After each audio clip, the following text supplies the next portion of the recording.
floorboards groaned beneath her bare feet as Zona Heaster moved through the dim farmhouse, frost-etching patterns on the January windows. Candlelight flickered against the rough-hewn walls of her new home, casting shadows that danced like whispered secrets. Outside, the West Virginia mountains stood silent under a blanket of snow, their peaks lost in the grey pre-dawn light. Her husband's breathing came steady from the bedroom behind her, but something had drawn her from sleep, a coldness that seemed to seep through her nightgown, settling deep in her bones. The wooden floor felt wrong beneath her feet, as though the very foundation of this house harboured memories she could not name. Zona paused at the kitchen window, her reflection pale as parchment in the glass. Beyond the frost, the bare trees stood like sentinels, their branches reaching toward a sky the colour of ash. The silence pressed against her ears with an almost physical weight, broken only by the distant creak of settling timber and the soft hiss of dying embers in the hearth. She pulled her shawl closer, unaware that within hours this quiet morning would become the prologue to one of America's most extraordinary legal cases, a story where the boundary between life and death would blur forever. Chapter 1. The Weight of Silence. Good evening, and welcome. The night is quiet now, and the world has grown small. Let us drift backward in time, to when the mountains of West Virginia held different secrets, when the boundary between the living and the dead was perhaps not so firmly drawn as we believe today. I am the Bedside Historian, and tonight we begin a journey into one of America's most extraordinary tales, a story that challenged the very foundations of justice itself. Wherever you are listening from tonight, whether tucked beneath warm covers or walking through the gentle darkness, I hope this story finds you in a moment of peace. Perhaps it is past midnight where you rest, or the early hours before dawn. Time seems less important in these quiet moments we share together. If this tale brings you comfort in the darkness, please consider subscribing to our channel. Each subscription helps us continue bringing these forgotten stories to light, preserving the voices from history that might otherwise be lost to silence. Now let us step back through the veil of years to the winter of 1897, when the mountains of West Virginia witnessed something that would echo through the halls of justice for generations to come. The snow had been falling for 3 days in Greenbrier County when Zona Heaster Shue first felt the weight of eyes upon her. It was January 23rd, 1897, and the young woman moved through her modest farmhouse with the practiced efficiency of one accustomed to solitude. At 23 years of age, she possessed the kind of beauty that mountain folk called blessed.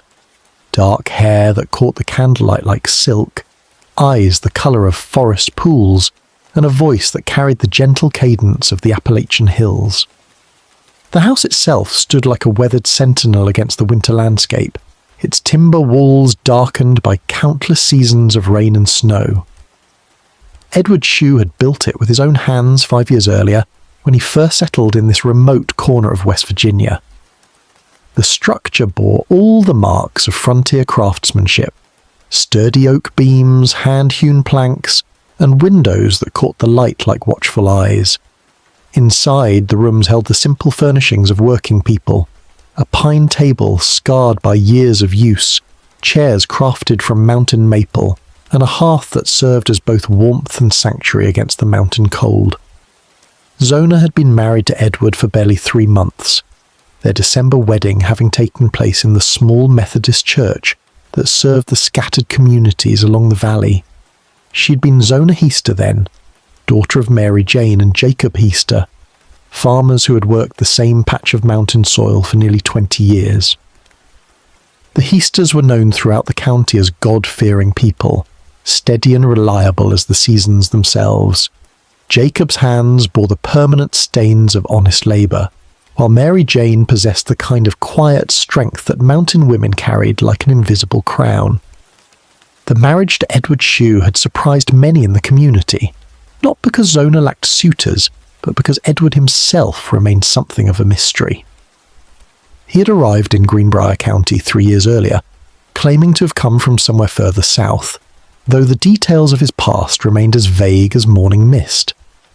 He worked as a blacksmith, his forge sending sparks into the mountain air 6 days a week, and his skill with metal was undeniable.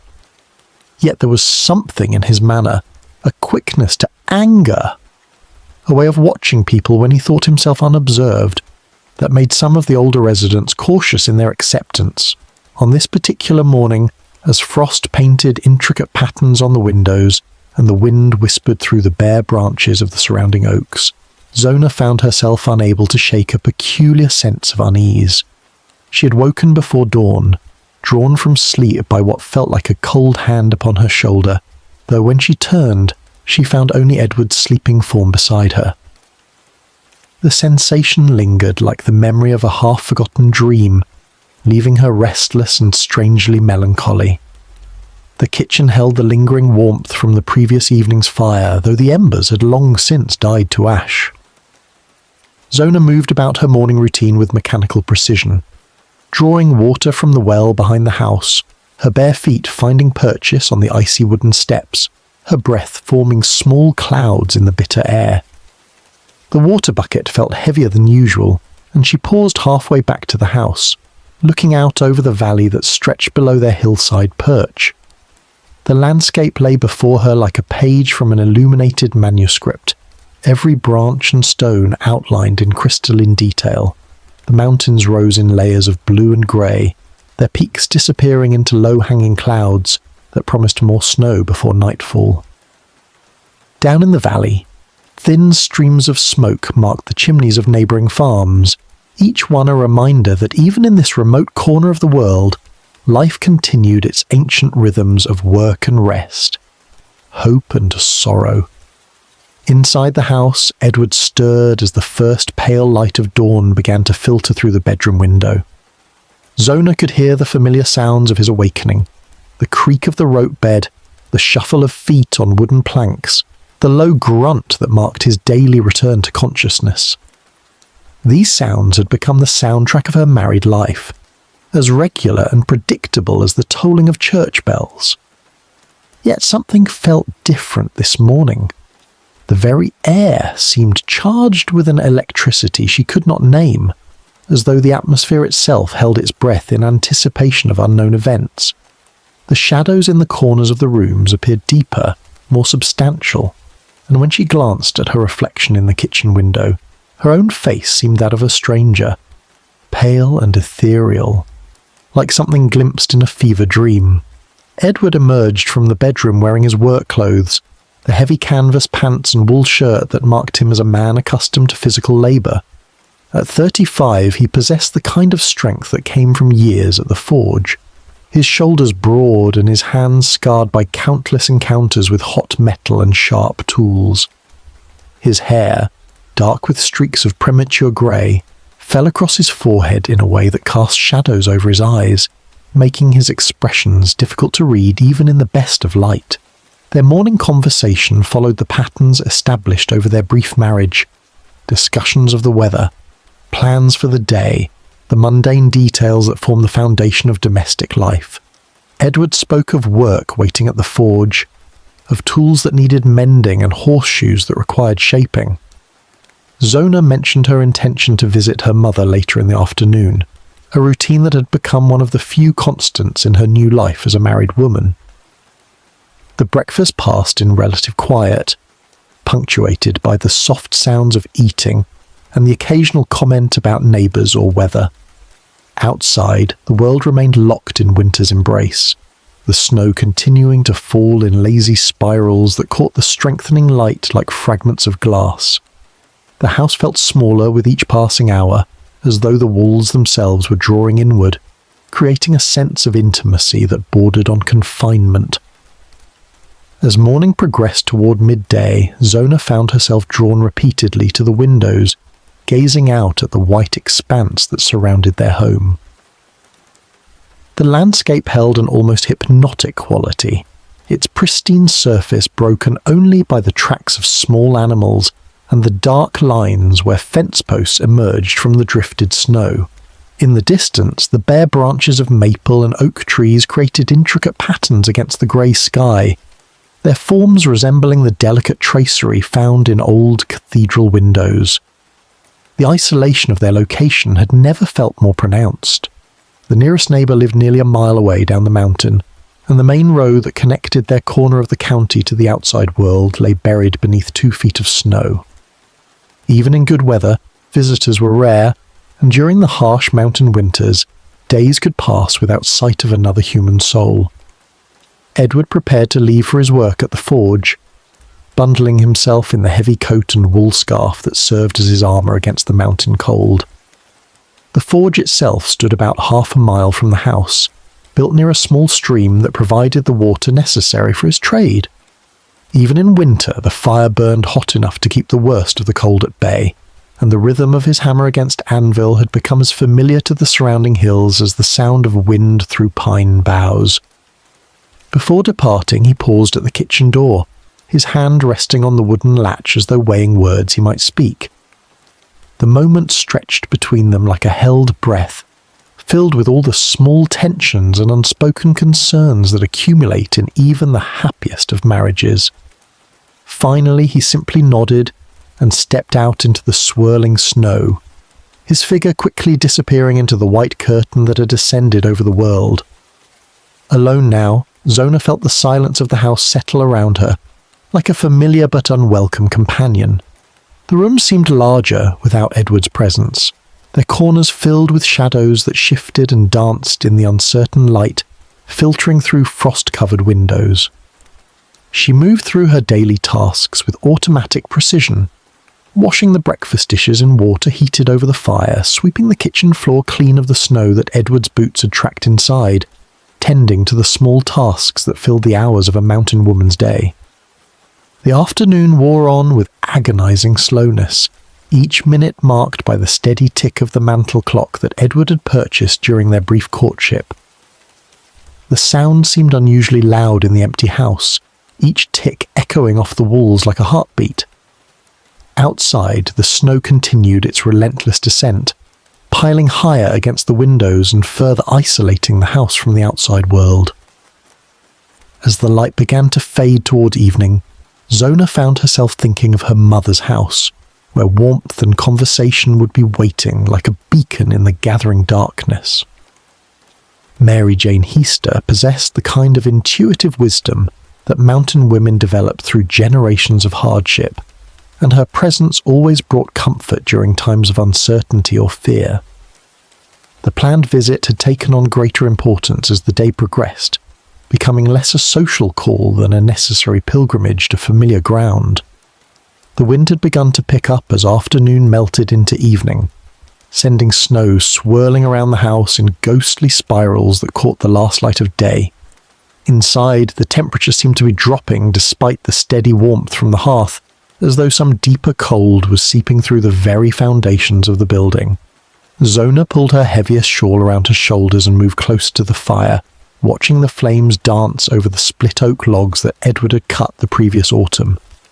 The shadows grew longer as darkness approached, transforming familiar objects into strange and unsettling shapes. The rocking chair by the window seemed to move slightly in the shifting light, as though occupied by an invisible presence. The family Bible on the mantelpiece appeared to glow with its own inner light, its leather binding worn smooth by countless hands and countless prayers. Even the simple kitchen utensils hanging from their wooden pegs took on an ominous quality, their metal surfaces reflecting the firelight like watching eyes. Time seemed to slow as the evening deepened, each moment stretching with the weight of anticipation. The clock on the mantel continued its steady rhythm, but the spaces between its ticks felt enormous, filled with a tension that had no obvious source. Outside, the wind howled through the bare branches of the surrounding trees, creating a sound like voices calling from some vast distance, their words lost in the storm, but their urgency unmistakable. As full darkness finally claimed the mountain, Zona lit the oil lamp that would guide her through the evening hours. Its yellow glow pushed back the shadows somewhat, creating a small circle of warmth and light in the gathering gloom.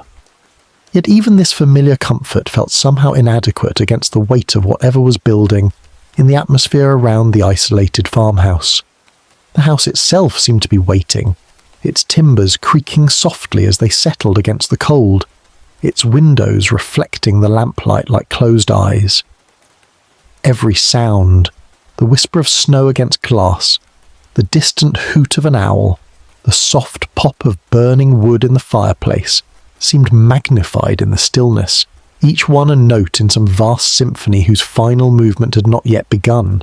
In this moment of perfect quiet, as the world outside disappeared beneath its blanket of white, and the house held its breath in the darkness, Zona Heaster Shue stood at the threshold between one life and another, though she could not yet know that the morning would bring changes that would echo through the halls of justice and into the very heart of what it means to seek truth beyond the grave. The night deepened around the small farmhouse, and in the growing darkness something waited, patient as stone, inevitable as winter, silent as the snow that continued to fall over the sleeping mountains of West Virginia. Chapter 2. The Morning of Reckoning.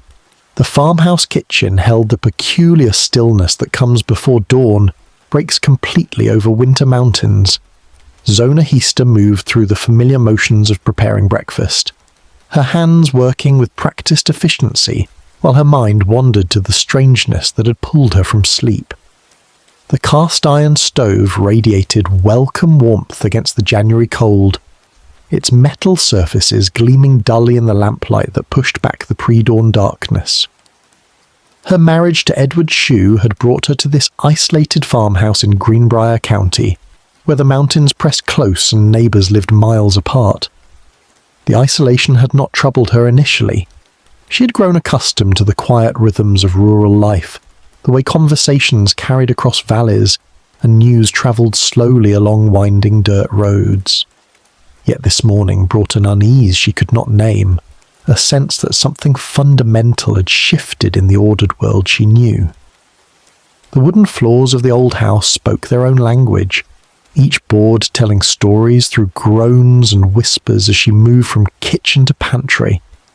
These sounds had become familiar companions during her brief months as a married woman, but today they seemed different somehow, more urgent in their creaking testimony. The house itself appeared to be trying to tell her something, though what message it carried remained locked in the grain of ancient timber and the gaps between stone foundations. Edward remained asleep in their bedroom, his breathing the steady rhythm of a man unburdened by restless dreams. He had always possessed the enviable ability to slip into deep slumber regardless of circumstances, a trait that had both comforted and occasionally frustrated his young bride. While Zona often found herself staring at ceiling beams in the darkest hours before dawn, her husband surrendered completely to sleep's embrace, emerging each morning refreshed and ready for whatever labours awaited. The marriage had unfolded with the swift certainty characteristic of rural courtships in that era. Edward Shue had appeared in the community as if conjured from the mountain mist themselves, a man of uncertain origins but undeniable charm. His dark eyes held depths that suggested experiences beyond the simple farming life he claimed to have led, and his hands bore calluses that spoke of varied labours rather than the specialised marks of a lifelong farmer. Zona had been drawn to his confidence, the way he moved through social gatherings with easy assurance while other young men stumbled over words and spilled their drinks. He possessed stories that painted pictures of distant places, though when pressed for specifics, these tales became vague as morning fog. The other women in the community had warned her about men who arrived without clear histories, but love had made her deaf to such cautionary whispers. Their wedding had taken place in the small Methodist church that served the scattered farming families of the region. The ceremony unfolded according to traditions passed down through generations, with wildflower bouquets gathered from mountain meadows and a reception that featured fiddle music echoing off whitewashed walls. The bride wore her mother's dress, carefully altered to fit her smaller frame, while the groom appeared in his finest black suit, purchased from a travelling merchant who had passed through the county just weeks before. The early months of marriage had settled into patterns both comforting and occasionally stifling. Edward proved himself capable around the farmhouse, though his knowledge seemed to come in patches rather than the deep understanding born of childhood immersion in agricultural life. He could repair a fence with professional skill, but struggled with the timing of seasonal plantings. His comfort with certain tools suggested experience, yet he seemed unfamiliar with others that any farm-raised man would know intimately. Zona had attributed these inconsistencies to the different practices of whatever distant region had shaped his early years. Every farming community developed its own methods, passed down through families like treasured heirlooms. What seemed natural and obvious in Greenbrier County might appear foreign to someone raised in another state or territory. She had chosen to view his unfamiliarity as opportunities for her to teach, rather than reasons for suspicion. The winter months had drawn them closer together in the way that isolation often does for married couples. Long evenings by the fire had provided time for conversations that revealed the deeper currents of their personalities. Edward spoke little of his past, but demonstrated genuine interest in her stories of growing up in the mountains. He listened with attention that made her feel valued and understood, a quality that had been absent in her interactions with local young men who had known her since childhood. Yet beneath the surface of domestic contentment, subtle undercurrents had begun to emerge. Edward's moods could shift with sudden intensity, like mountain weather that turns from sunshine to storm without warning. These changes in temperament were not violent or threatening, but they created an atmosphere of uncertainty that kept Zona slightly off balance. She found herself monitoring his expressions and choosing her words more carefully than had been her nature. The community had begun to accept Edward as Zona's husband, though acceptance in small mountain towns came slowly and often with reservations. The men who gathered at the general store on Saturday afternoons included him in their conversations, but did not yet consider him truly one of their own. Such belonging required years of shared experiences, mutual assistance during difficult times, and the gradual building of trust that could only be earned through consistent actions. Women in the community had been more direct in their assessments, as was often their way. They observed how Edward treated his wife in public settings, noted the quality of clothes Zona wore and whether her appearance suggested happiness or concern. The feminine network of observation and communication that connected households across the scattered settlement had begun to form opinions about the marriage, though these remained largely unspoken in mixed company. The morning routine proceeded with deceptive normalcy, as Zona prepared breakfast according to patterns established during their brief married life. Biscuits rose in the warming oven while salt pork sizzled in the cast-iron skillet. Coffee grounds steeped in the blue enamelled pot that had been her grandmother's contribution to her wedding preparations. These familiar actions provided comfort against the strange unease that had settled over her thoughts like an unwelcome blanket. Outside the kitchen window, the first hints of true dawn began to paint the eastern sky with pale colours that struggled against the grey dominance of winter clouds. The bare trees that surrounded the farmhouse stood in stark silhouette against this gradual lightening, their branches creating intricate patterns that seemed to shift and change as shadows adjusted to the growing light. Snow covered the ground in an uneven blanket that revealed the underlying contours of fields and pathways. The silence of the winter morning pressed against the house with almost physical presence. No birds sang in the bitter cold that had settled over the mountains during the night. No sounds of livestock came from the barn where Edward maintained a modest collection of animals necessary for subsistence farming. Even the wind had stilled, leaving the world wrapped in a quiet so complete it seemed to muffle even the sounds of her own breathing. Zona paused in her morning preparations to study her reflection in the window glass, seeing a young woman who appeared older than her actual years. Marriage had brought responsibilities that aged a person in subtle ways, adding layers of concern and awareness that had not existed in her unmarried life. The face that looked back at her from the frost-etched window showed the thoughtful expression of someone learning to navigate the complexities of adult relationships and domestic responsibilities. Her hands moved automatically through the remaining breakfast preparations while her mind wandered to the day ahead. Edward had mentioned plans to check on their few head of cattle and repair sections of fencing damaged by winter storms. Such work was typical for the season, the necessary maintenance that kept a small farm functioning through the challenging months before spring returned to the mountains.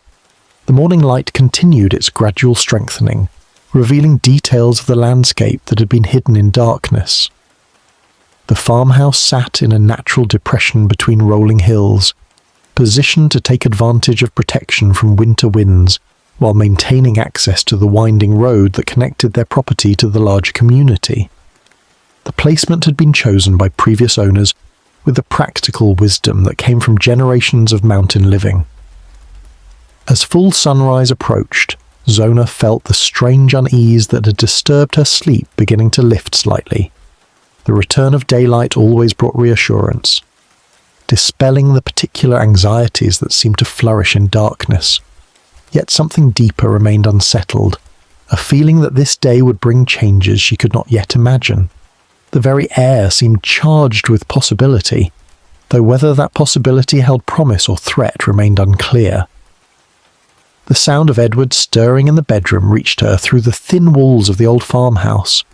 His morning routine was as predictable as her own, beginning with a period of gradual awakening that acknowledged the reluctance with which he always greeted each new day. Soon he would emerge from their bedroom, drawn by the aromas of breakfast and the promise of strong coffee to chase away the lingering effects of sleep. Zona smoothed her hair and adjusted her dress, performing the small acts of preparation that marked the transition from private morning solitude to the shared day that lay ahead. These moments of domestic preparation had become precious to her, small rituals that provided structure and meaning to the rhythm of married life in their isolated mountain home. The morning of January 23rd had begun like countless others, with no external signs to suggest that history was about to unfold within the walls of their simple farmhouse. Yet as the sun finally crested the eastern ridge and sent long shadows across the snow-covered yard, forces were already in motion that would transform this quiet winter day into the opening chapter of a story that would challenge everything the community thought they knew about the boundaries between life and death. Chapter 3. The Weight of Morning Light. The first pale threads of dawn crept across the Greenbrier Valley, painting the snow-covered hills in shades of pearl and ash. The winter of 1897 had settled deep into the bones of West Virginia, wrapping the mountain hollows in a silence so profound it seemed to muffle even the whisper of wind through bare branches. In the small farmhouse where Zona Heaster had spent her final night, frost crystals clung to the windows like delicate spiderwebs, refracting the growing light into countless tiny prisms. Inside, the house held its breath. The dying embers in the hearth cast fading orange shadows across the rough-hewn walls, while the wooden floors creaked softly under the weight of settling timber. The kitchen still bore traces of the evening meal, a tin plate unwashed beside the basin, a loaf of bread wrapped in cloth, the lingering scent of coffee grounds in the cold air. These simple remnants of domestic life would soon become artifacts in a mystery that would challenge everything the people of Greenbrier County believed about the boundary between this world and the next. Zona's body lay still in the bedroom she had shared with her husband of less than 3 months.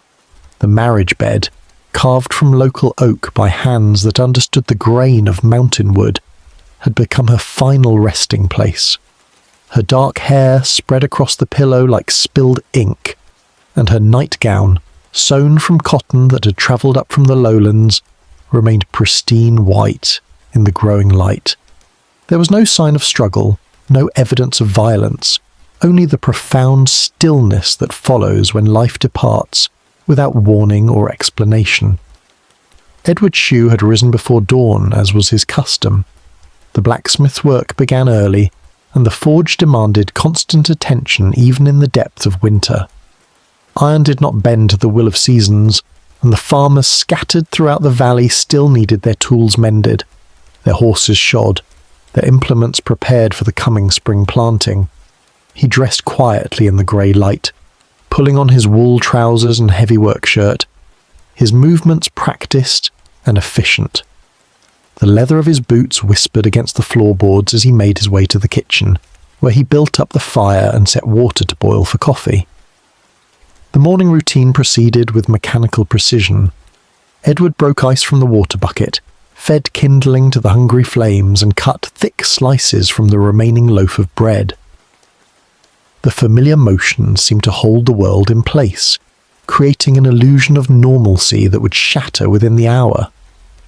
Outside, the world remained locked in winter's embrace, the distant mountains standing like ancient guardians over a valley that had witnessed countless seasons of birth, death, and the endless cycle of human hopes and sorrows.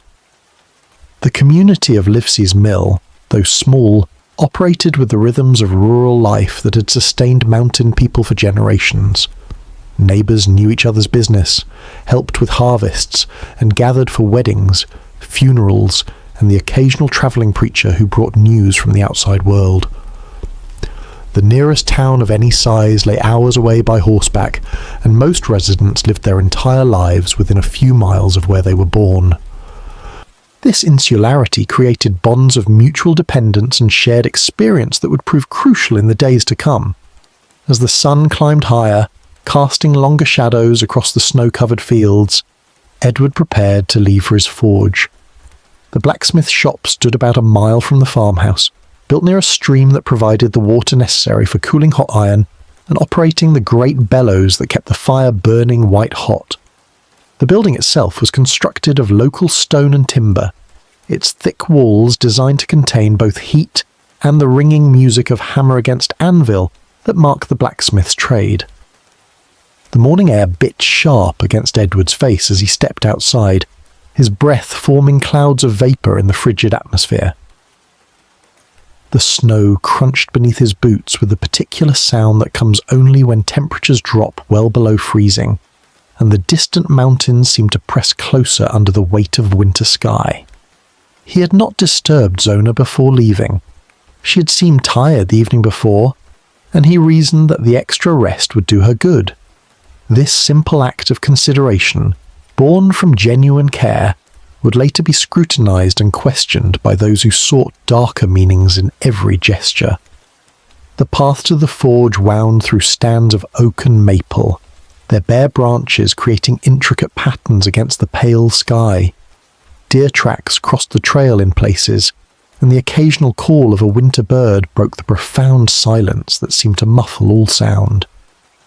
Edward walked with the steady gait of a man accustomed to physical labour, his broad shoulders set against the cold, his mind already turning to the work that awaited him. Several pieces required finishing, a set of horseshoes for the Anderson farm, repairs to a plough that had broken during the autumn harvest, and the constant maintenance that kept the tools of rural life functioning. At the forge, the familiar rituals of preparation began. Coal had to be arranged in the firebox, the bellows checked for leaks, tools arranged within easy reach. The building held the accumulated scents of countless fires, metal and coal dust, the sharp tang of quenched iron, the leather of the bellows, and the particular smell of heat itself. These odours had permeated the stone walls over years of use, creating an atmosphere that spoke of honest labour and the transformation of raw materials into useful objects. As Edward worked to bring his fire to proper temperature, other members of the community began their own daily routines. Martha Jones, who lived nearest to the Shue farmhouse, started her morning by tending to her chickens and checking on the cow that provided milk for her family. The elderly woman had known hardship in her 70 years, the loss of 2 children to fever, the death of her husband in a logging accident, and the constant struggle to maintain a subsistence farm in the unforgiving mountain environment. Yet she possessed the resilience common to her generation, finding ways to endure and even find moments of contentment amid life's inevitable sorrows. The sun had fully risen by the time Dr. George Washington Knapp received word that his services were needed at the Shue farmhouse. The physician, one of only two in the immediate area, had been summoned by a boy who arrived breathless at his door with news that Zona Shue had been found dead in her bed. Dr. Knapp, a man in his middle years who had studied medicine in Philadelphia before returning to serve his native mountains, gathered his medical bag and prepared to make the journey through the snow-covered landscape. The practice of medicine in rural West Virginia required both scientific knowledge and practical wisdom. Dr. Knapp had delivered babies in cabins lit only by firelight, treated injuries sustained in logging accidents with tools that would have seemed primitive to his urban colleagues, and witnessed the full spectrum of human suffering that characterized life on the frontier. His education had provided him with an understanding of anatomy, disease, and the latest medical theories, but experience had taught him that healing often depended as much on compassion and common sense as on formal training. The ride to the Shue farmhouse took Dr. Knapp through terrain that showcased both the beauty and the harsh realities of mountain life. Snow-laden pine trees bent under their white burden, while frozen streams created natural sculptures of ice and stone. The occasional farmstead broke the wilderness, smoke rising from chimneys, the warm glow of windows suggesting human presence in the vast landscape. These scattered homesteads represented the frontier spirit that had drawn people to these mountains, seeking independence and the chance to build something lasting from the raw materials of forest and field. Meanwhile, at the blacksmith shop, Edward had achieved the proper heat in his forge and begun work on the Anderson horseshoes. The rhythmic sound of hammer against anvil echoed through the morning air, a steady percussion that spoke of skill developed over years of practice.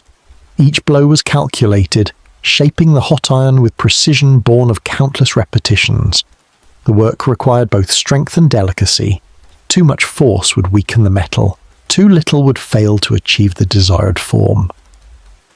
The horseshoes themselves represented a connection between the human community and the animals that made mountain life possible. Horses provided transportation across terrain too rough for wheeled vehicles, pulled ploughs through rocky soil, and carried goods to distant markets. A well-made horseshoe could mean the difference between a productive farm and economic disaster, between safe travel and dangerous delays on treacherous mountain paths. Edward understood this responsibility and took pride in creating shoes that would serve both horse and rider reliably through seasons of hard use. As the morning progressed, the news of Zona's death began to spread through the community with the particular speed that characterizes small, close-knit societies. Word passed from neighbor to neighbor, carried by children sent on errands, mentioned during chance encounters on the roads that connected scattered farms. Each telling added details, some accurate, others colored by speculation and the human tendency to elaborate upon dramatic events. The reaction to such news followed patterns established by generations of mountain people.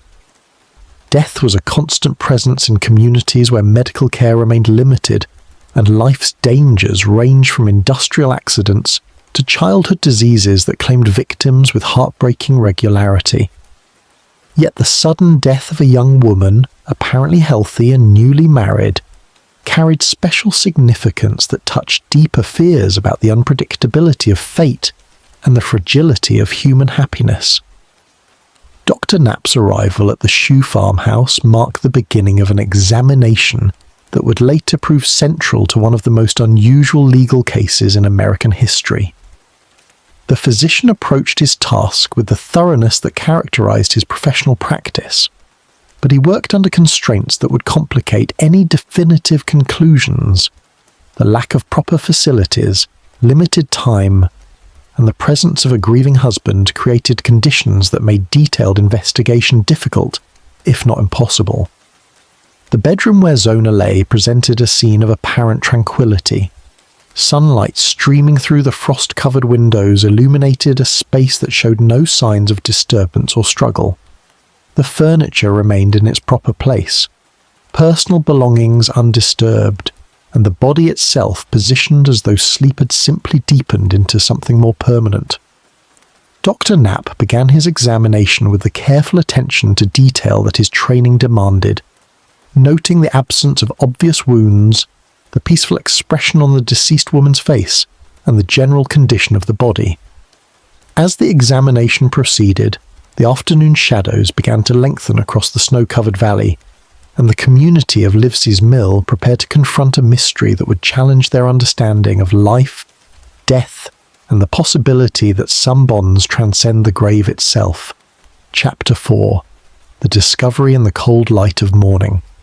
The winter morning of January 23rd, 1897, broke over the hills of Greenbrier County with the pale reluctance of a season grown weary. Snow had fallen through the night, laying a pristine shroud across the rolling landscape, muffling the world in that peculiar silence that comes only with fresh snowfall. The bare branches of oak and maple stood etched against a sky the colour of pewter, their shadows falling long across the white expanse that stretched from the Heaster farmhouse down toward the valley where Zona and Edward had made their home.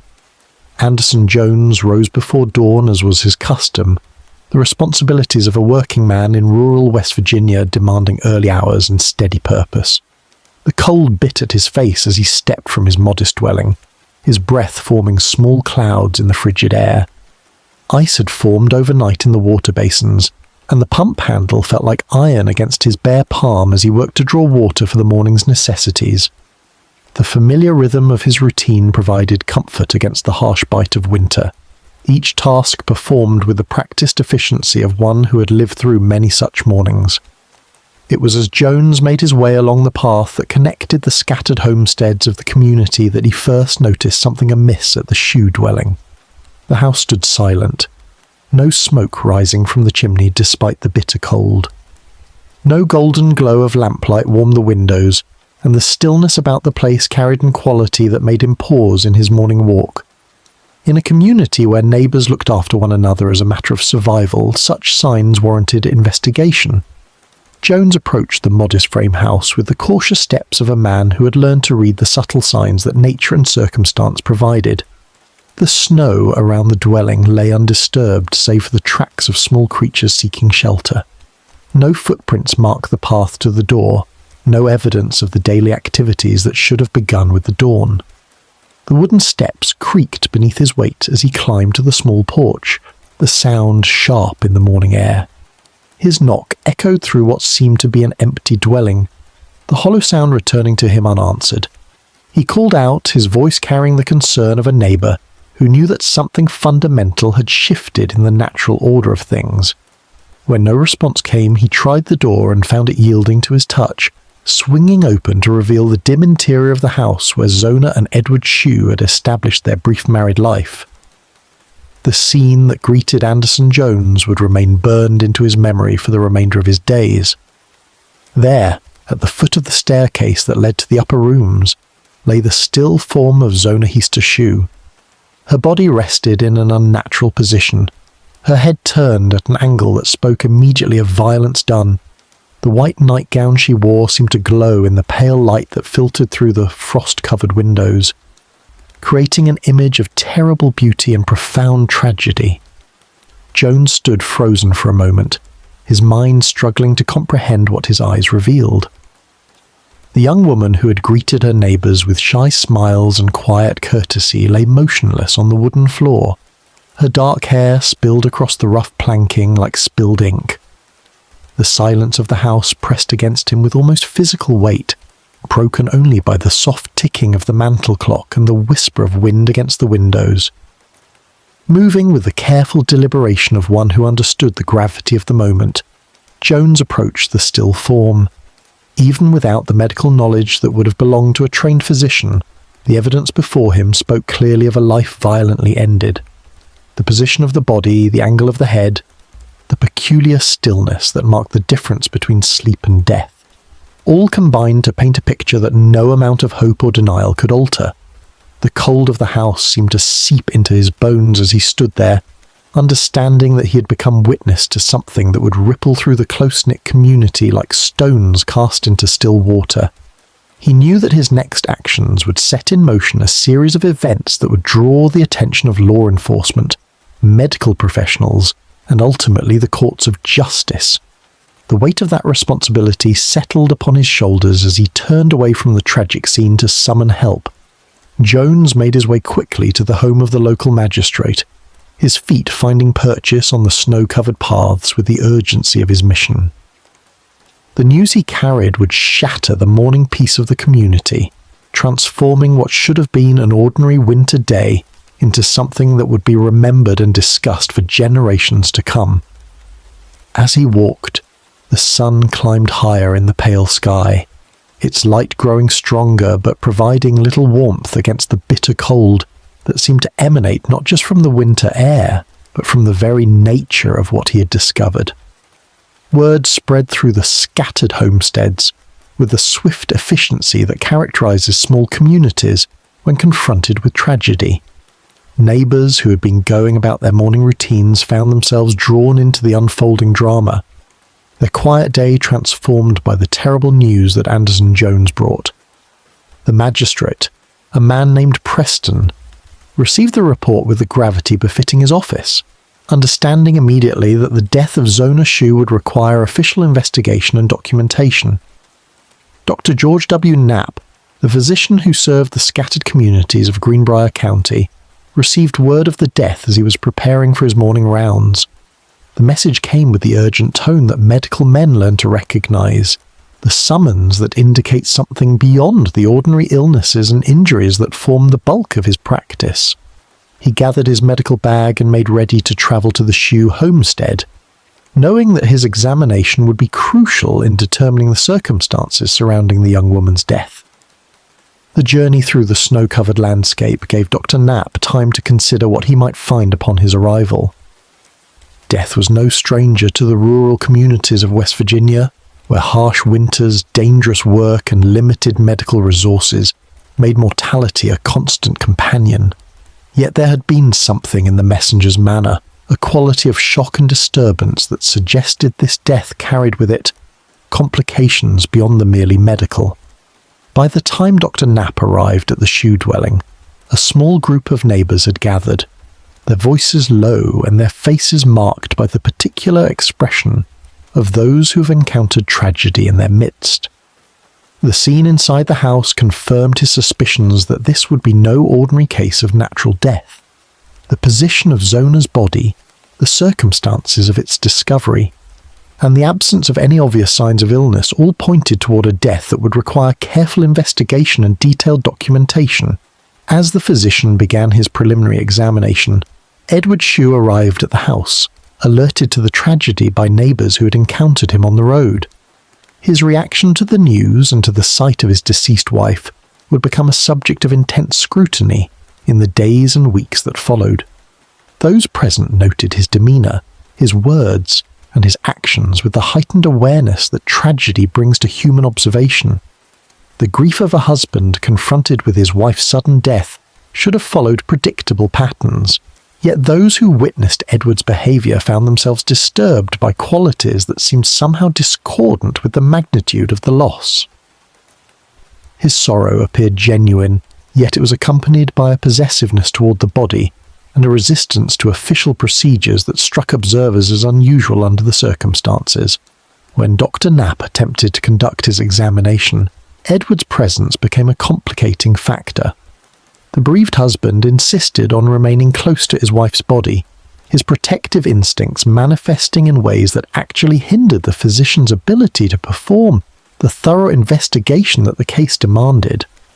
This interference, while perhaps understandable in emotional terms, would later be remembered as one of several elements that contributed to the growing sense that not everything about Zona's death was as it initially appeared. The informal examination that Dr. Knapp was able to conduct under these constrained circumstances revealed evidence that pointed toward violence as the cause of death. The angle of the neck, the positioning of the body, and other physical signs suggested that Zona Heaster Shue had not died of natural causes or accident, but had instead been the victim of deliberate harm. Yet the circumstances surrounding the examination, complicated by the husband's emotional state and protective behavior, prevented the kind of thorough investigation that would normally accompany such findings. As word of the death and its suspicious nature spread through the community, the tragedy began to take on dimensions that extended beyond the immediate grief of family and friends. The residents of Greenbrier County found themselves confronting questions about violence, about trust, and about the hidden currents that might flow beneath the surface of their seemingly peaceful, rural existence. The death of Zona Shue had become something more than a personal tragedy. It had become a community crisis that would test the bonds that held their society together. The short winter day began to fade toward evening, as the initial response to the discovery reached its conclusion. The body had been examined as thoroughly as circumstances allowed, witnesses had been questioned, and the basic facts of the case had been established and documented. Yet even as these official procedures were completed, those involved understood that the story of Zona Heaster Shue's death was far from over. The questions raised by the circumstances of her death would require answers, and those answers would only come through the careful application of law and justice. As darkness settled over the snow-covered hills of Greenbrier County, the community prepared to grapple with the implications of what had been discovered in the cold light of that January morning. The death of a young bride under suspicious circumstances would challenge their understanding of their neighbours, their community, and the very nature of truth itself. The stage was now set for events that would transform a local tragedy into something that would capture the attention of the wider world, bringing to the mountains of West Virginia a level of scrutiny and notoriety that none could have anticipated when Anderson Jones first approached that silent house on that cold winter morning. Chapter 5. The Doctor's Burden. The morning of January the 24th arrived grey and bitter, with frost painting delicate crystalline patterns across the windows of Dr. George Knapp's modest surgery. The physician had risen before dawn, as was his custom, to tend to the small wood-burning stove that heated his examination room. The flames cast dancing shadows across the collection of medical instruments, arranged with methodical precision upon his oak desk, instruments that would soon bear witness to truths no medical textbook had prepared him to encounter. Dr. Knapp had practiced medicine in Greenbrier County for nearly 2 decades, his steady hands having delivered countless children into the world and closed the eyes of just as many souls departing from it. He possessed the weathered composure of a man who had seen suffering in all its forms, yet the message that arrived with the dawn would test the very foundations of his professional understanding. The messenger boy's boots left dark prints in the snow as he approached the doctor's residence, his breath forming small clouds in the frigid air.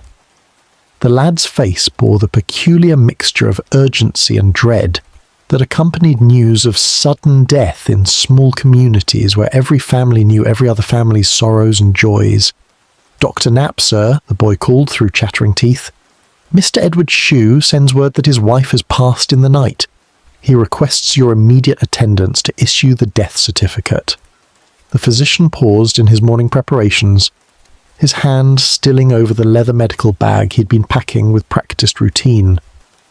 Zona Shue. He recalled the young woman from their brief meeting several months prior, when Edward had brought her to his surgery complaining of feminine ailments common to newlywed women. She had appeared robust then, her cheeks pink with health, her eyes bright with the optimism of a bride settling into her new life. "Did Mr. Shue mention the nature of her illness?" Dr. Knapp inquired, already reaching for his heavy woolen coat. Death came often to the mountain communities, but it rarely struck without warning in one so young and apparently vital. The messenger boy shifted his weight from foot to foot, whether from cold or discomfort at his grim errand the doctor could not determine. "No, sir, only that she was found this morning and that her suffering has ended." Dr. Knapp nodded solemnly, fastening his coat against the bitter wind. He gathered his medical bag and the leather portfolio containing the official forms required by the county for recording deaths. The bureaucracy of death demanded its documentation, regardless of the circumstances or the grief of those left behind. The journey to the Shue farmhouse took nearly an hour through snow that had begun falling again during the night. Dr. Knapp's horse picked its way carefully along the rutted mountain paths, the animal's breath forming great plumes of vapour in the crystalline air. The The mountains loomed silent and brooding around them, their peaks shrouded in low-hanging clouds that seemed to press down upon the valley with an almost physical weight. As the modest farmhouse came into view, nestled against a stand of bare oak trees, Dr. Knapp observed several neighbours gathered in the front yard. Their voices carried on the still air in the hushed tones reserved for places where death had recently visited. Women in dark woolen cloaks stood in small clusters, their faces grave beneath the brims of their bonnets, while men removed their hats and spoke in low murmurs about the tragedy of a young life cut short. The front door of the house opened as Dr. Knapp approached, and Edward Shue emerged to greet him. The widower's appearance struck the physician as peculiar. While grief manifested differently in different individuals, Edward's demeanour seemed more agitated than sorrowful. His movements carried a restless energy, and his eyes held a brightness that did not suggest the numbness typically associated with sudden loss. "Dr. Knapp, thank you for coming so quickly," Edward said, his voice carrying across the yard with unusual volume. "My dear Zona passed peacefully in her sleep. The Lord has called her home, and I suppose we must accept his will in these matters." The physician nodded gravely, though something in Edward's manner, the way he spoke of his wife's death with such apparent acceptance, the lack of the stunned disbelief that usually accompanied unexpected loss, registered in his mind as worthy of note. Yet grief, as he had learned through years of practice, wore many faces, and some men found solace in resignation to divine providence. Inside the house, the atmosphere felt heavy with more than sorrow. The front room, where neighbours had gathered to offer comfort and assistance with the practical matters that death demanded, buzzed with whispered conversations that ceased abruptly when Dr. Knapp entered. The women present, wives and daughters from neighbouring farms, looked up from their quiet discussions with expressions that seemed to hold questions they dared not voice aloud. "She is upstairs," Edward announced, gesturing toward the narrow wooden staircase that led to the second floor. "I have prepared her for your examination as best I could manage. The poor dear looked so peaceful when I found her this morning." Dr. Knapp climbed the creaking stairs, his medical bag in hand, while Edward followed close behind.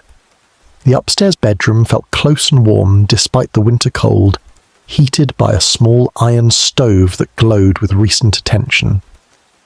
Afternoon light filtered weakly through frost-covered windows, casting the room in muted tones of grey and amber.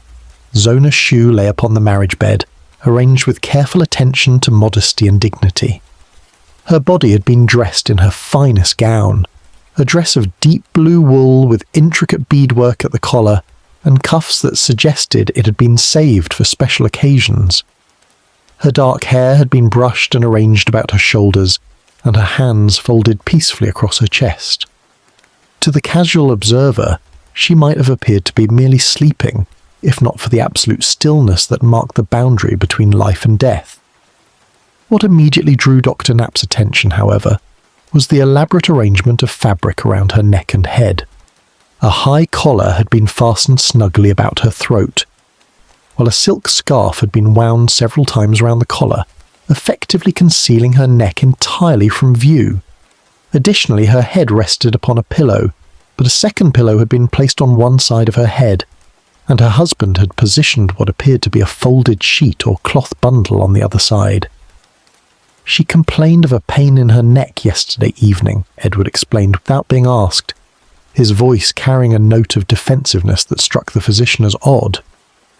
"I thought the extra pillows might provide her comfort, and the scarf, well, she always felt the cold so keenly." Dr. Knapp approached the bedside with the methodical manner that 2 decades of medical practice had instilled in him. He set down his bag and withdrew his stethoscope, though he harboured little hope of detecting any sign of life. The woman's skin had already taken on the waxy pallor of death, and the room's warmth could not disguise the subtle changes that occurred in a body once the spirit had departed. As he prepared to begin his examination, Edward moved to position himself at the head of the bed, his hands resting protectively near his wife's head and shoulders. "Doctor, surely you can see that she passed naturally. There is no need to disturb her rest unnecessarily." The request struck Dr. Knapp as highly unusual. In his experience, grieving family members typically wished him to conduct as thorough an examination as possible, seeking reassurance that their loved one had not suffered, or that nothing could have been done to prevent the death. Edward's apparent eagerness to limit the examination raised questions in the physician's mind. Though he remained uncertain how to address his growing discomfort with the situation. "Mr. Shue, I understand your desire to preserve your wife's dignity, but the county requires that I conduct a proper examination to determine the cause of death," Dr. Knapp explained gently. "It is merely a formality, but one that must be completed before I can issue the death certificate." Edward's agitation became more pronounced, his movements increasingly restless as he adjusted and readjusted the pillows around his wife's head. "Surely you can see that she died of natural causes. Perhaps her heart. Young women sometimes have weak hearts that give no warning before they fail." Dr. Knapp nodded diplomatically while privately noting that Zona Shue had shown no signs of cardiac weakness during their previous encounter. He approached the examination with growing caution, aware that something in the atmosphere of the room felt wrong in ways his medical training had not equipped him to identify. When he placed his stethoscope against her chest, listening for any impossible sign of life, Edward's behaviour became increasingly peculiar. The widower seemed unable to remain still, constantly adjusting the scarves and pillows around his wife's head and neck, his movements possessing an almost frantic quality that he attempted to disguise as tender care. "She looks so peaceful," Edward murmured repeatedly, his hands never ceasing their restless ministrations. "The Lord has taken her gently, Doctor. Surely that is enough to know." Dr. Knapp attempted to examine the woman's neck area, noting that rigor mortis had not yet fully set in despite Edward's claims that she had died during the night. As he moved to unwrap the elaborate arrangement of scarves and collar, Edward's interference became more direct. "Please, Doctor, she was always modest about her neck. A childhood accident left her sensitive about that area. Surely you can respect a woman's dignity even in death." The physician found himself caught between professional duty and social courtesy, uncertain how forcefully he should pursue his examination in the face of the husband's obvious distress. The community customs of Greenbrier County placed great emphasis on respecting the wishes of grieving families, and he had no clear evidence that would justify overriding Edward's requests. After several minutes of limited examination, during which Edward's constant interference made thorough assessment impossible, Dr. Knapp reluctantly concluded that he could not determine a definitive cause of death. The woman appeared to have died suddenly, but without the ability to conduct a complete examination, he could only speculate about the circumstances. "I will need to list the cause of death on the certificate," Dr. Knapp explained as he packed his instruments away. "Without a more thorough examination, I can only indicate that she appears to have died of natural causes, possibly related to complications from what you described as her complaint of neck pain." Edward nodded eagerly, his relief apparent. Yes, she mentioned that her neck troubled her. Perhaps she suffered some kind of fit or seizure related to the pain. These things happen sometimes, do they not? Dr. Knapp completed the death certificate with significant reservations, his professional instincts troubled by the many irregularities he had observed, but unable to articulate a clear justification for his unease. As he prepared to leave, he glanced back at the figure on the bed, noting once again the elaborate concealment of the neck area and the husband's continued agitation.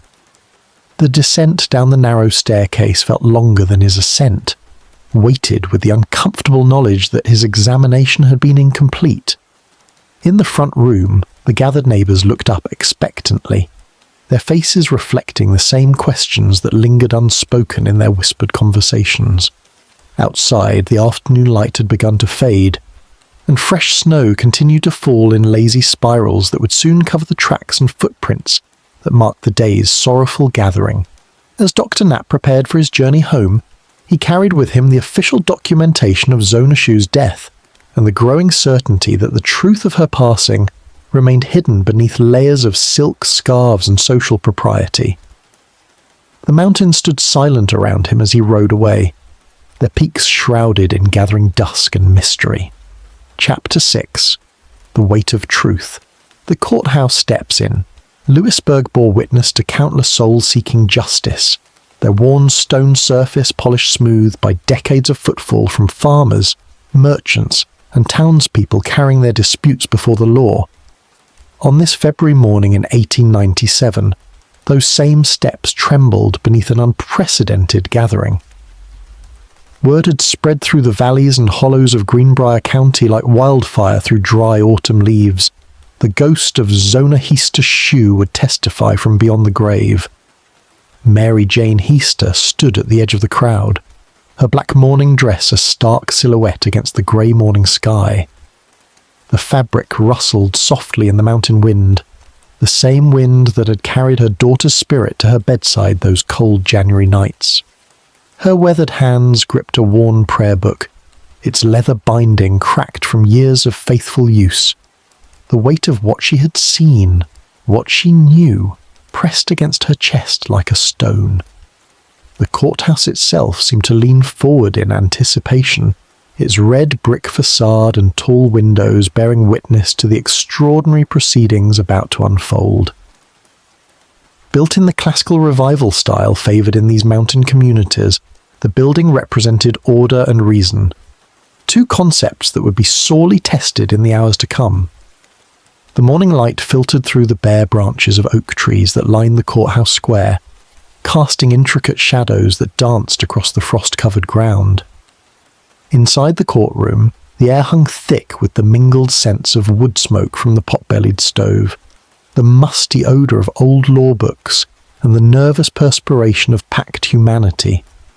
Every seat filled beyond capacity, with men standing along the walls and women fanning themselves despite the February chill.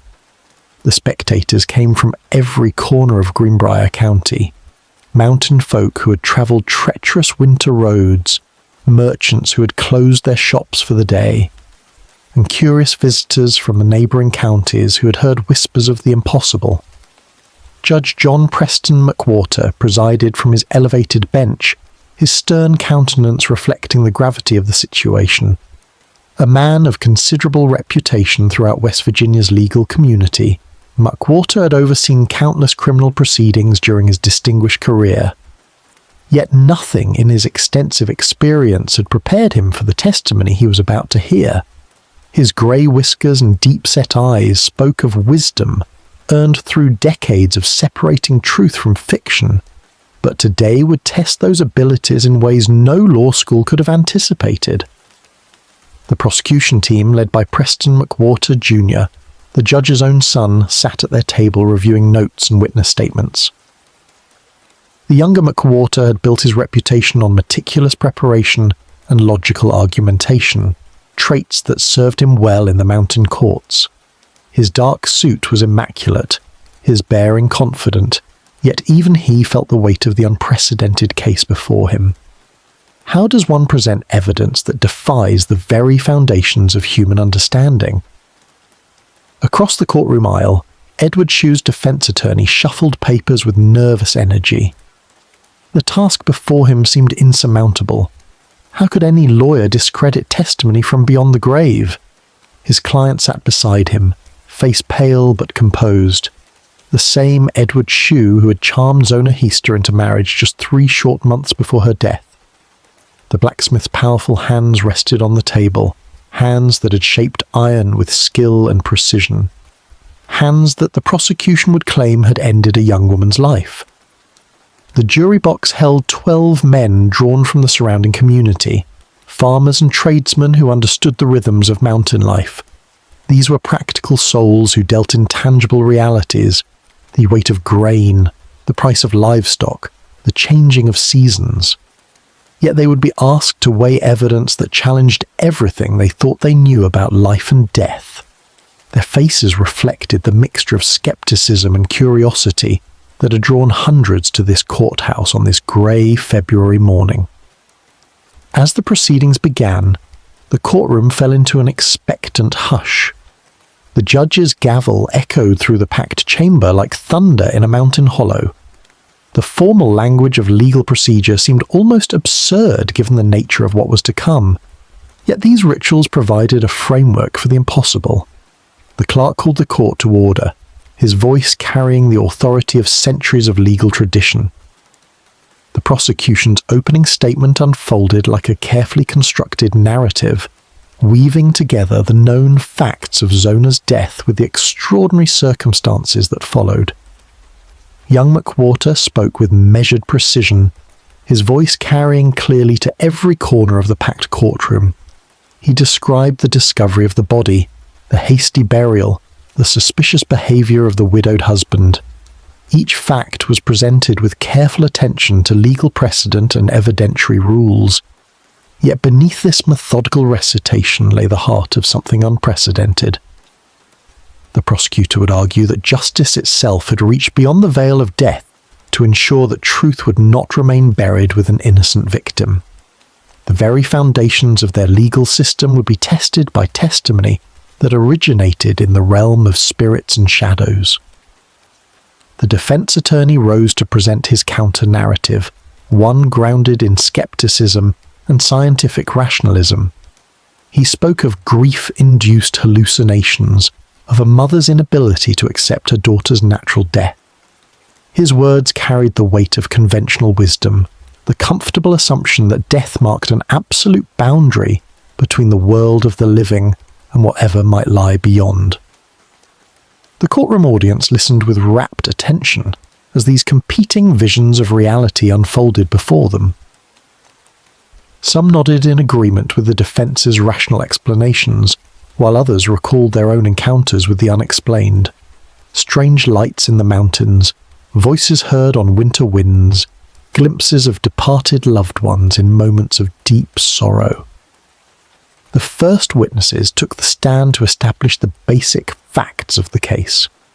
Dr. George Knapp, who had examined Zona's body, described his findings with clinical precision. His medical training had taught him to trust only what could be observed and measured, yet even he admitted that his initial examination had been cursory, influenced by the husband's apparent grief and the assumption of natural causes. The coroner testified about the delayed inquest, the exhumation that had been ordered weeks after burial. His words carried the weight of official responsibility, the duty to determine cause of death, even when that determination defied conventional understanding. The February ground had been frozen hard when they broke it open, the earth releasing its secrets reluctantly into the cold mountain air.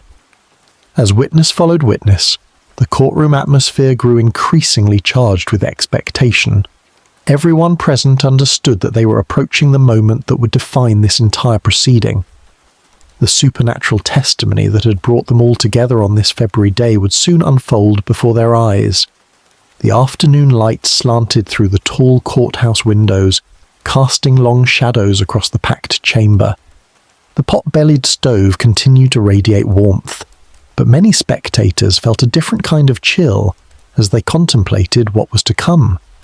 Outside, the mountains stood silent beneath their blanket of winter snow, eternal witnesses to the human drama unfolding in their shadow. When Mary Jane Heaster was finally called to the witness stand, a profound silence settled over the courtroom. The elderly woman rose slowly from her seat, her black mourning dress rustling softly as she made her way forward. Her footsteps echoed on the wooden floor with a rhythm that seemed to match the collective heartbeat of every person present. The oath she swore carried weight beyond its familiar words. In placing her hand upon the Bible and promising to tell the truth, she was asserting that truth itself could transcend the boundary between life and death. Her voice, though quiet, carried clearly through the hushed chamber as she began to recount the impossible, the visits from her deceased daughter's spirit. The courtroom held its collective breath as Mary Jane Heaster began to speak of things that challenged every assumption about the nature of reality itself. The weight of centuries of legal tradition pressed against the extraordinary nature of her testimony, creating a tension that seemed to vibrate through the very air of the packed chamber. Chapter 7. the silent hours. The January wind carved through the valleys of Greenbrier County, with the persistence of memory itself, carrying whispers of snow that had yet to fall. In the hours before dawn on that 23rd day of the month, the world held its breath in the peculiar stillness that comes only in the deep heart of winter. Frost painted delicate ferns across every window pane in Livesey's mill, transforming the humble settlement into something ethereal, almost otherworldly in its crystalline beauty.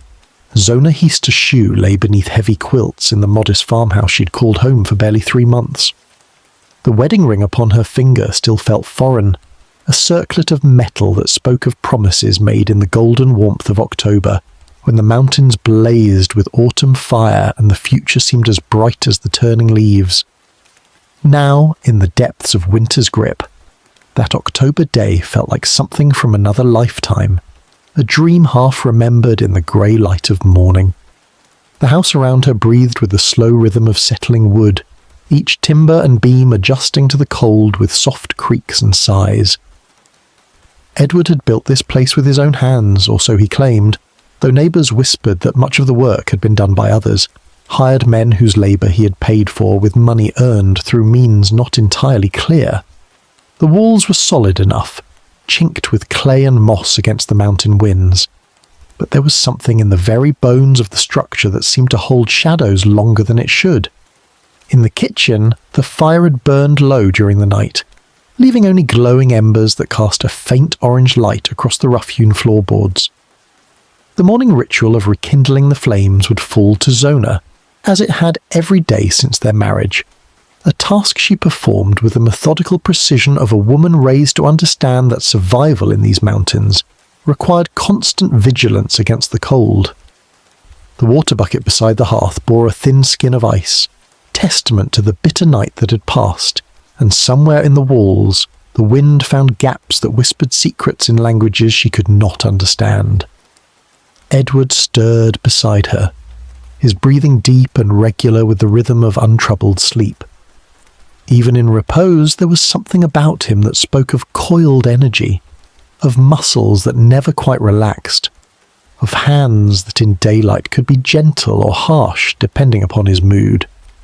She had learned to read these signs in the brief months of their marriage, to gauge the barometric pressure of his temperament with the skill of a mountain woman reading storm clouds on the horizon. The bedsheets rustled as she eased from beneath the covers, her bare feet touching the cold floor with the whispered hush of skin against wood. The floorboards had been planed smooth by hand, but in the dim light they seemed to stretch away into darkness like the surface of some vast still lake. Each step she took seemed to echo not just through the room, but through time itself, as though the house were listening, waiting, remembering every footfall that had ever crossed its threshold. Outside the bedroom window, the world lay wrapped in the blue-grey shroud of pre-dawn, that liminal hour when night begins its slow retreat before the advancing light. The mountains rose like sleeping giants against the sky, their peaks lost in low-hanging clouds that promised snow before the day was done.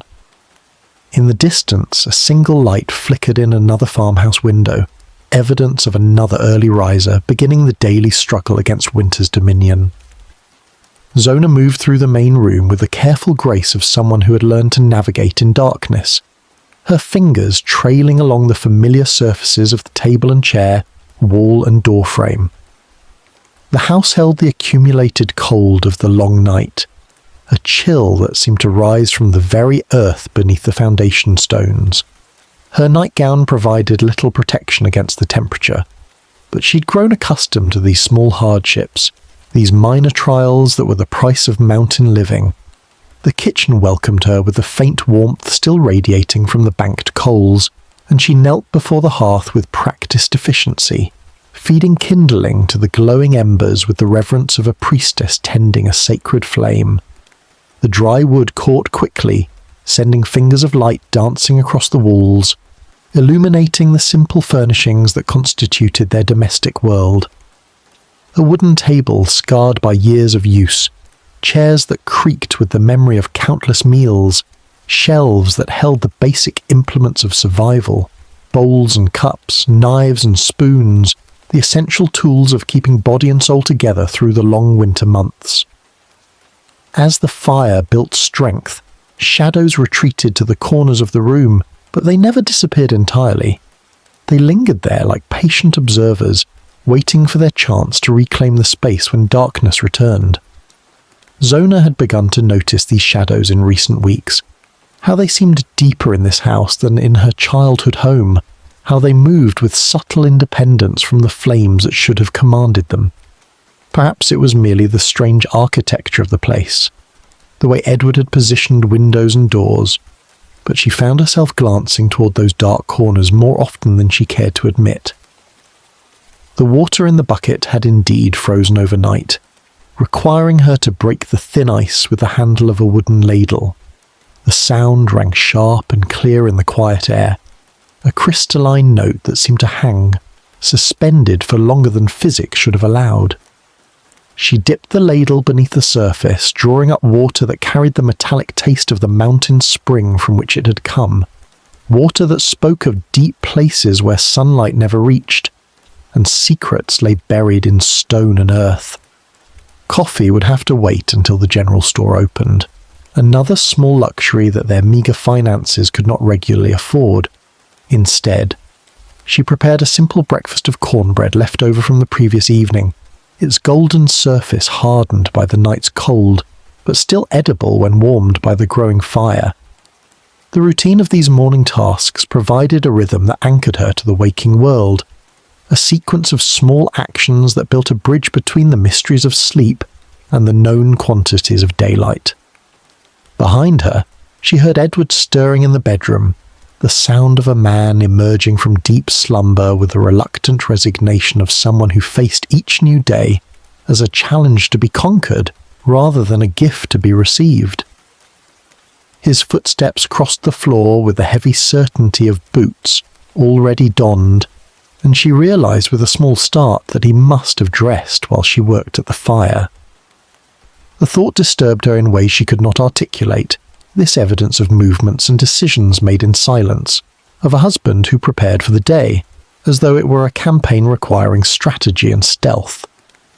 When Edward emerged from the bedroom, he was indeed fully clothed, his dark hair combed back with water, his face bearing the composed expression of a man who had already made his plans for the hours ahead.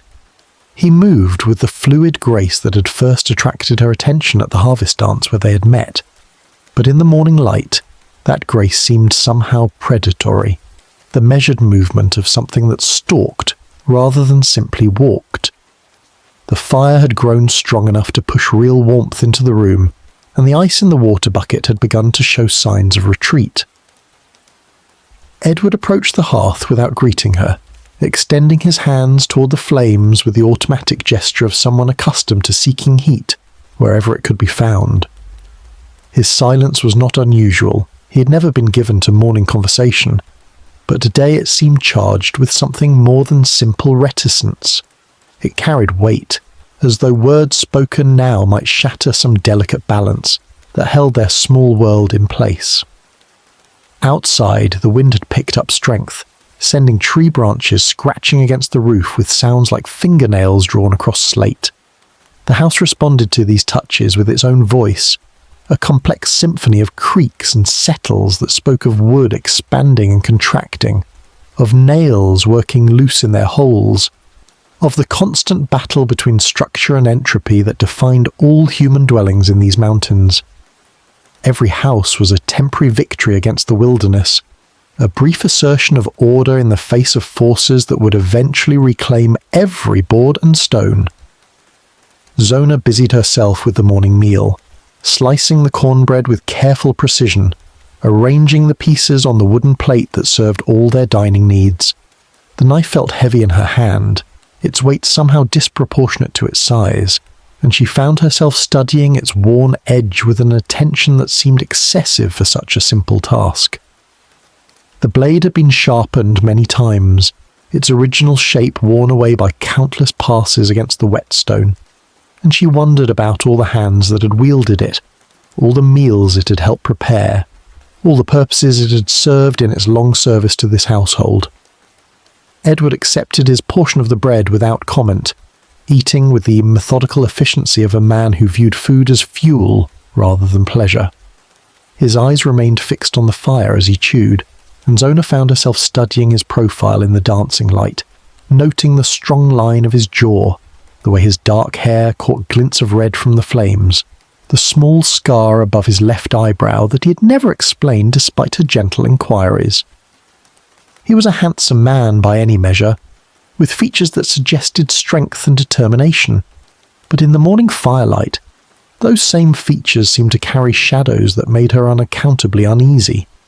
The wind outside had developed a voice of its own, a low moan that seemed to emanate from the very mountains themselves, as though the ancient stone and earth were speaking in tongues older than human memory. It was the sound of winter asserting its dominance, of cold and darkness laying claim to the world until spring chose to challenge their sovereignty. In houses throughout the valley, other couples were sharing similar breakfasts, breaking similar silences, facing similar uncertainties about the day ahead. But Zona felt as though she and Edward existed in a bubble of isolation that no amount of neighbourly proximity could penetrate. As the morning progressed and full daylight began to filter through the frost-etched windows, the familiar sounds of a rural community awakening began to reach them across the snow-covered fields, the distant lowing of cattle, the bark of farm dogs, the creak of wagon wheels on frozen ruts, all the ordinary noises that marked the beginning of another day in the cycle of seasons that governed mountain life. These sounds should have been comforting, evidence of the human presence that made survival possible in this harsh landscape, but instead they seemed to emphasize the strange quality of silence that had settled between husband and wife like an uninvited guest at their table. Edward finished his meal and rose from the table with the abrupt decisiveness that characterized most of his actions. He moved toward the window that faced the road, standing there for long moments with his hands clasped behind his back, studying something in the distance that Zona could not see from her position by the fire. His stillness was complete. The absolute immobility of a predator that has detected movement in the underbrush, and she found herself holding her breath without understanding why. The morning light continued to strengthen, transforming the frost on the windows into prisms that cast tiny rainbows across the wooden walls. These fragments of colour danced and shifted with the growing warmth, creating a brief display of beauty that seemed almost miraculous in the austere environment of their simple home. Zona watched these tiny spectrums with the fascination of someone who had learned to find wonder in small things. But even as she did so, she remained acutely aware of Edward's motionless figure at the window, of the tension that seemed to radiate from his still form like heat from the fire. And in that moment, as the last traces of night finally surrendered to the pale January sun, Zona Heaster Shue felt the first whisper of something that might have been premonition, a cold touch that had nothing to do with the mountain winter and everything to do with the inexplicable certainty that this ordinary morning was about to become the threshold to something extraordinary and terrible, something that would echo through the years like a stone dropped into still water, sending ripples across time itself. Chapter 8. The Verdict of the Living. The courthouse bell tolled 7 times as dawn broke over Louisburg, its bronze voice carrying across the frost-laden streets where merchants were already setting up their stalls for market day. Inside the Greenbrier County courthouse, the air hung thick with anticipation and the lingering scent of tobacco smoke from the previous evening's deliberations among the townspeople who had gathered in the taverns to discuss the unprecedented testimony they had witnessed. Judge John Preston McWhorter arrived early that morning, his black robes rustling against the wooden floors as he made his way through the corridors that had echoed with Mary Jane Heaster's extraordinary claims. The judge, a man of 63 years who had presided over countless cases of theft, assault, and the occasional murder, had never encountered anything quite like the trial of Edward Shue. The legal precedent books offered no guidance for testimony from beyond the grave, yet the jury had listened with rapt attention to every word Mary Jane spoke about her daughter's spectral visits. The morning light filtered through the tall windows of the courtroom, casting long shadows across the wooden benches where spectators would soon gather. The courthouse, built of local limestone and oak, had stood as a monument to justice in Greenbrier County for nearly 4 decades. Its walls had absorbed the echoes of testimony in hundreds of cases, but none had challenged the very foundations of legal procedure quite like this one. Edward Shue sat in his cell beneath the courthouse, the iron bars casting striped shadows across his face as the sun rose higher. The past weeks had aged him visibly, his dark hair now showing streaks of premature grey, his eyes sunken and hollow. The confident blacksmith who had charmed his way through 2 previous marriages had been replaced by a man who jumped at every creak of the building, every footstep in the corridor above. The townspeople began arriving before 8 o'clock, their breath forming small clouds in the cold morning air as they climbed the courthouse steps. Women in dark woolen dresses and men in their Sunday coats filled the benches, while others stood along the walls, unwilling to miss what many believed would be the conclusion of the most remarkable trial in West Virginia's young history. The conversations were hushed, respectful, as though they were gathering for a church service rather than a murder trial. Mary Jane Heaster entered the courthouse with her husband Samuel by her side, her black mourning dress impeccably pressed despite the weeks of strain. Her face bore the marks of sleepless nights, but her posture remained erect, her gaze steady. She had testified about her daughter's ghostly visitations with such conviction that even the most skeptical observers found themselves wondering if the impossible might indeed be possible. The jury members took their seats with visible gravity. These 12 men, farmers and merchants who had been selected from the community, carried the weight of an unprecedented decision. They had heard testimony about broken necks and spectral visits, about a grieving mother's claims of communication with her murdered daughter. The law required them to base their verdict on evidence, yet they had been asked to consider testimony that challenged every assumption about the nature of life and death. Preston, the Commonwealth's attorney, had spent the early morning hours reviewing his notes and preparing his final arguments. The case against Edward Shue had grown stronger with each day of testimony, built not only on Mary Jane's extraordinary claims, but on a foundation of suspicious circumstances, contradictory statements, and a pattern of behaviour that painted the defendant as a man capable of violence against his wives. The physical evidence, while limited by the standards that would develop in later decades, had been compelling. The examination of Zona's body had revealed the broken neck that corroborated Mary Jane's account of her daughter's ghostly testimony. The mysterious loosening of Zona's neck during the second examination had been witnessed by multiple people, including Dr. Knapp, whose medical opinion carried considerable weight in the community. As the clock in the courthouse tower struck 9, Judge McWhorter called the court to order. The room fell silent except for the rustle of clothing and the creak of wooden benches as spectators settled in for what they knew would be the final act of this extraordinary drama. The judge's voice, weathered by decades of legal proceedings, carried clearly through the room as he addressed the jury. The Commonwealth's final argument was methodical and thorough. Preston walked the jury through the timeline of events, from Edward Shue's arrival in Greenbrier County to his hasty marriage to Zona, through the suspicious circumstances of her death and the revelations that had emerged during the trial. He spoke of the defendant's previous marriages, the unexplained deaths of livestock, and the pattern of behaviour that suggested a man who had grown comfortable with violence as a solution to his problems. But it was when Preston addressed Mary Jane's testimony that the courtroom grew most still. Rather than dismissing her claims as the delusions of a grieving mother, he asked the jury to consider the accuracy of the information she had provided.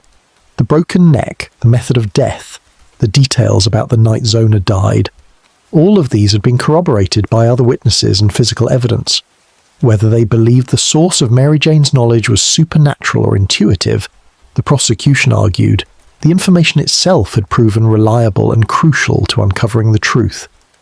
The defense attorney, faced with the overwhelming weight of testimony against his client, had focused his efforts on creating reasonable doubt about the supernatural elements of the case. He argued that grief could create powerful delusions, that coincidence could explain the accuracy of Mary Jane's claims, and that the jury should not convict a man based on what amounted to ghost stories, however compelling they might seem. Yet even as he made these arguments, the defense attorney could not fully explain away the physical evidence or the pattern of suspicious behavior that had emerged throughout the trial. Edward Shue's contradictory statements about the discovery of his wife's body, his unusual behavior at the funeral, and his insistence on dressing and positioning Zona's corpse had all contributed to a picture of a man with something to hide. The jury deliberated for less than 2 hours. In the small room adjacent to the main courtroom, these 12 men wrestled with questions that went far beyond the usual considerations of guilt and innocence. They discussed the reliability of testimony from beyond the grave, the weight to be given to physical evidence versus supernatural claims, and their own beliefs about the nature of life and death. Yet ultimately, their decision rested on more than Mary Jane Heaster's extraordinary testimony. The pattern of evidence, from Edward Shue's suspicious behavior to the medical findings, painted a clear picture of guilt. The ghostly testimony had provided crucial information, but it was the corroboration of that information through conventional means that sealed the defendant's fate. When the jury returned to the courtroom, the silence was profound. Spectators held their breath as the foreman stood to deliver the verdict. Edward Shue, flanked by his attorney, showed no emotion as the words rang out across the courtroom. Guilty of murder in the first degree, the sentence was death, as prescribed by law for first-degree murder in West Virginia. Judge McWhorter pronounced it with the gravity befitting such a moment, his voice steady despite the unprecedented nature of the case he had overseen. Edward Shue would hang for the murder of his wife Zona, making him perhaps the first man in American history to be convicted primarily on the testimony of his victim's ghost. The courtroom erupted in a mixture of gasps and murmurs, though the reaction was more subdued than might have been expected. The gravity of what had transpired seemed to weigh on everyone present.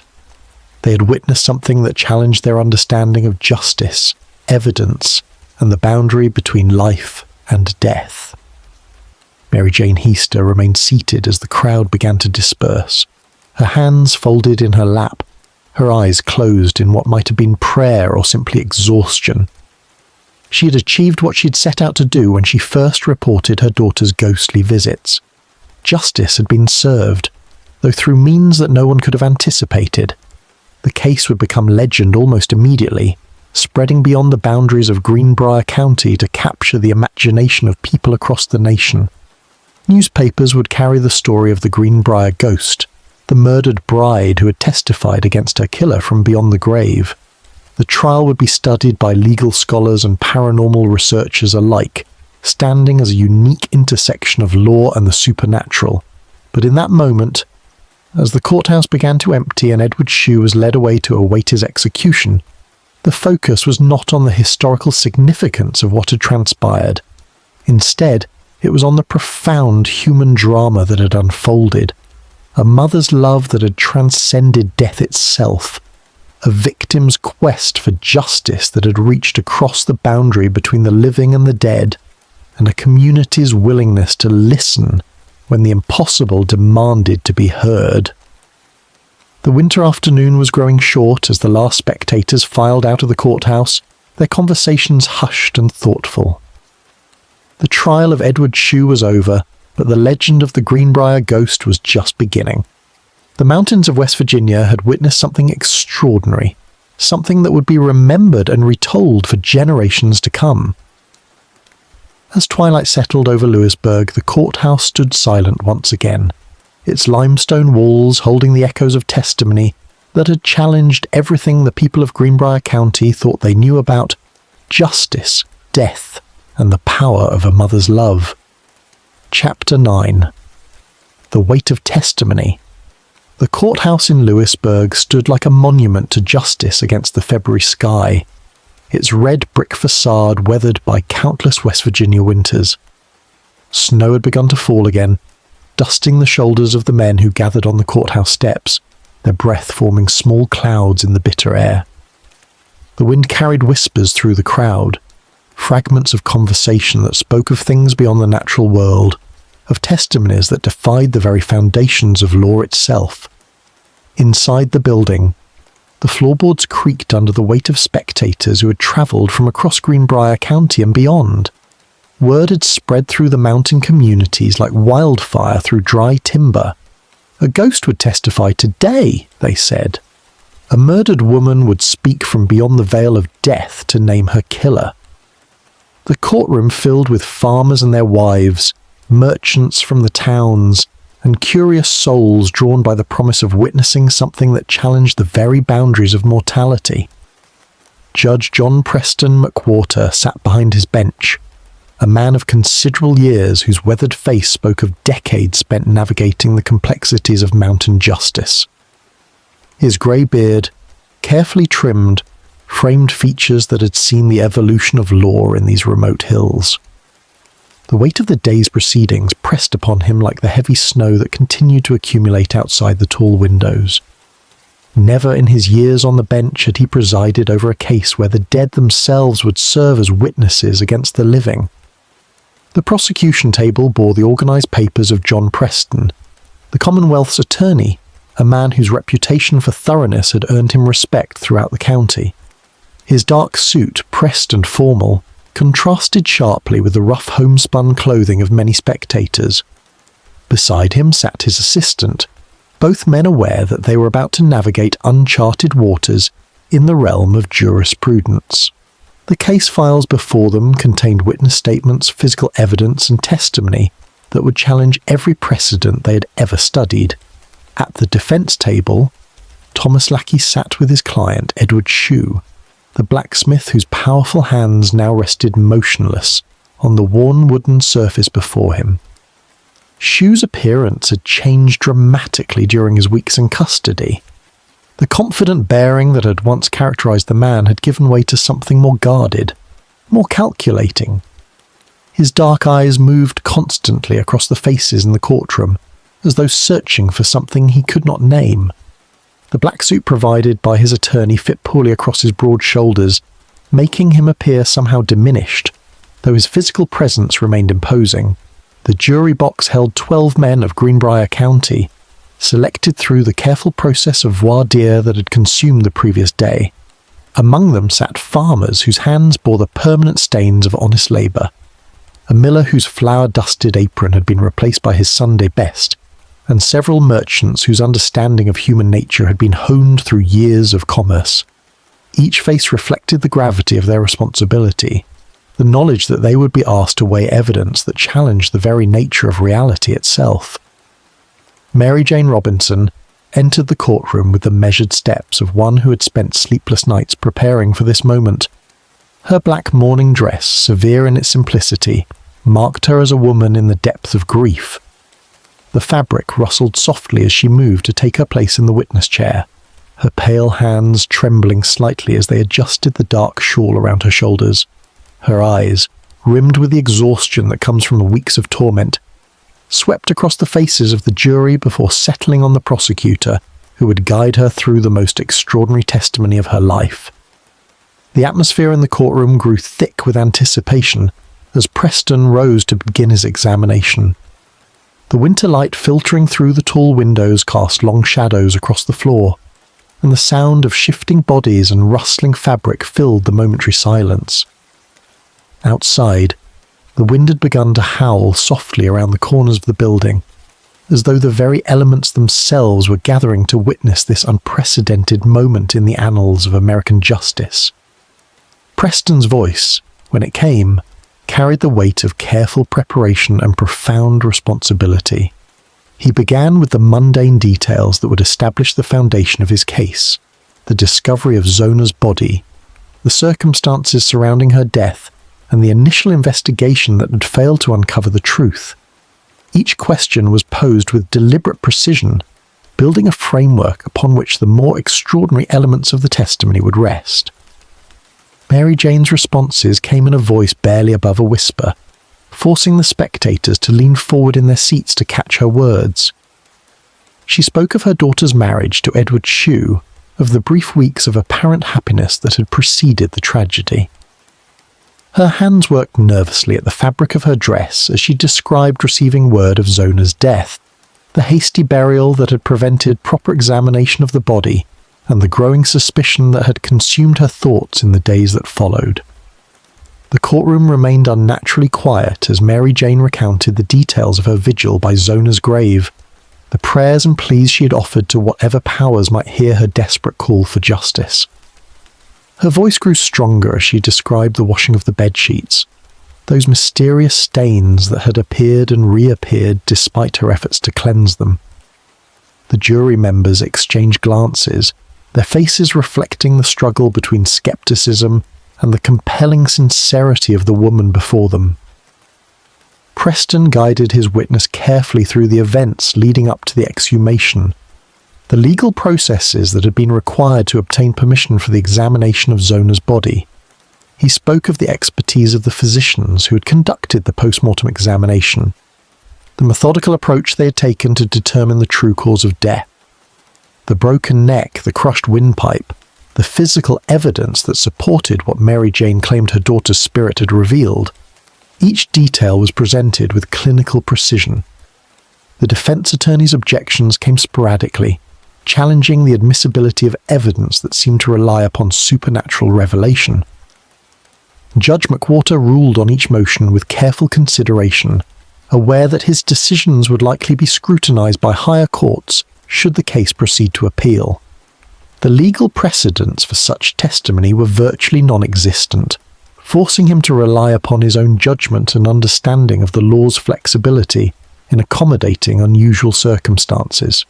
As Mary Jane continued her testimony, describing in greater detail the visitation she claimed to have received from her daughter's spirit, the atmosphere in the courtroom grew increasingly charged. Some spectators shifted uncomfortably in their seats, while others leaned forward with expressions of fascination and belief. The jurors' faces reflected a range of emotions: skepticism, curiosity, and in some cases, what appeared to be genuine conviction in the truth of what they were hearing. The cross-examination by the defense proved to be a delicate affair. Thomas Lackey, aware that attacking the grieving mother too aggressively might backfire with the jury, chose instead to focus on the reliability of her testimony. His questions probed gently at the possibility that grief and desperation might have led to hallucinations or misinterpretation of natural phenomena. He suggested that the stains on the bedsheets might have ordinary explanations, that the dreams and visions she described could be products of a mind overwhelmed by loss and seeking answers where none existed. Mary Jane's responses to the cross-examination demonstrated a quiet strength that seemed to grow with each challenge to her account. Her voice remained steady as she described the clarity of her encounters with Zona's spirit, the specific details that had been revealed, and the manner in which those revelations had led to the discovery of evidence that corroborated her claims. She spoke without embellishment or dramatic flourish, presenting her extraordinary testimony with the same straightforward manner she might use to describe the weather or the price of grain at market. The medical testimony that followed provided a stark contrast to the supernatural elements of Mary Jane's account. The court physician who had conducted the post-mortem examination spoke with clinical detachment about the injuries he had discovered, the broken vertebrae and damaged throat that told their own story of violence.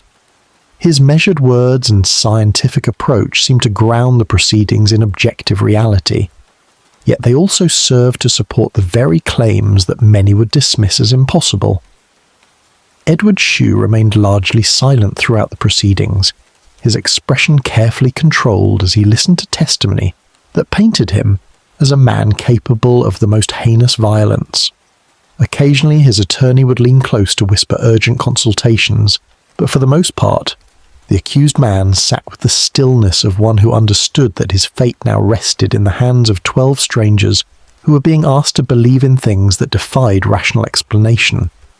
The prosecution's case continued to build through the afternoon, with witnesses who testified to Shue's behavior following his wife's death, his apparent lack of genuine grief, and his suspicious insistence on controlling access to the body during the brief period between death and burial. Each piece of testimony added weight to the growing impression that Zona Heaster Shue had indeed been murdered, and that her husband was the most likely perpetrator of that crime. As the winter light began to fade outside the courthouse windows, Judge McWhorter called for a brief recess to allow the court stenographer to catch up with the rapid pace of testimony. The spectators filed out into the cold February air, their conversations animated by the extraordinary nature of what they had witnessed. Some expressed firm belief in Mary Jane's testimony, while others remained skeptical, but admitted they could offer no alternative explanation for the accuracy of her claims about the injuries that had been discovered during the post-mortem examination. The resumption of proceedings brought additional witnesses whose testimony supported various elements of the prosecution's case. Neighbours spoke of arguments they had overheard between the couple, of Edward's controlling behaviour toward his young wife, and of inconsistencies in his account of the circumstances surrounding her death. Each witness added another thread to the web of evidence that was slowly tightening around the accused man. The defence's case, when it came, focused primarily on challenging the reliability of the supernatural testimony, while presenting Edward Shue as a grief-stricken husband, whose unusual behaviour could be explained by shock and sorrow rather than guilt. Character witnesses spoke of his reputation in the community, his skill as a craftsman, and his apparent devotion to his wife during their brief marriage. Yet even these supporters seemed unable to fully explain away the growing mountain of evidence that suggested a darker truth. As the day's proceedings drew to a close, the courtroom remained filled with tension and anticipation. The testimony of Mary Jane Robinson had challenged everything the jurors thought they knew about the nature of death, and the possibility of communication between the worlds of the living and the dead. Tomorrow would bring closing arguments, and the beginning of deliberations that would determine not only Edward Shue's fate, but also establish precedents that would echo through the legal system for generations to come.